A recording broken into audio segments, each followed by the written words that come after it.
Here's my 2000 Chevy Silverado Z71, and I've been having some problems with it recently.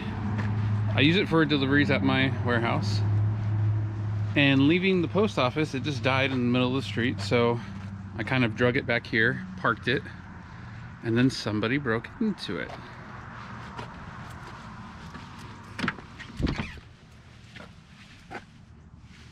Like literally, they broke the dash.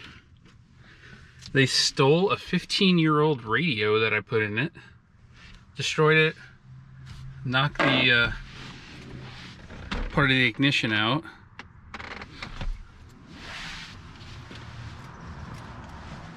tore everything out of the glove box.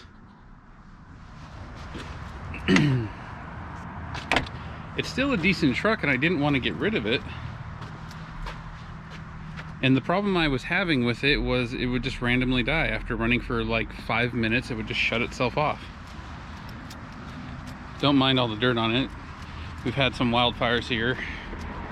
Everything was coated in ash for a while.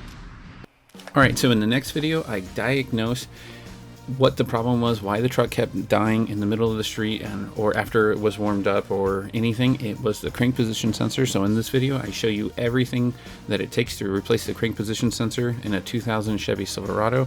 The biggest problem I had was the starter, because it was just in the way of the four-wheel drive system and the transmission cooling lines. And in the third video, I go through and I replace everything that was damaged from the break-in. I replace everything that was stolen. The gauges were stolen.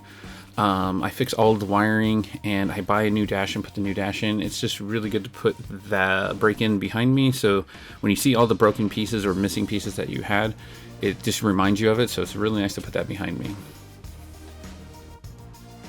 And in the fourth video, we finally wash the truck. We get all the grudge and grime from all the wildfires off. It's very satisfying to watch. We go at it with a pressure washer. Just look at it come off like that. I even let my daughter have at it, because she just could not stand it. She just had to have a turn at it. And in the fifth video, you wouldn't believe it, the water pump goes out.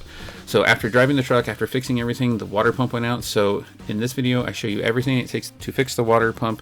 So please stay tuned. Please like the videos, subscribe to the channel so you don't miss any of these videos coming out on the 2000 Chevy Silverado.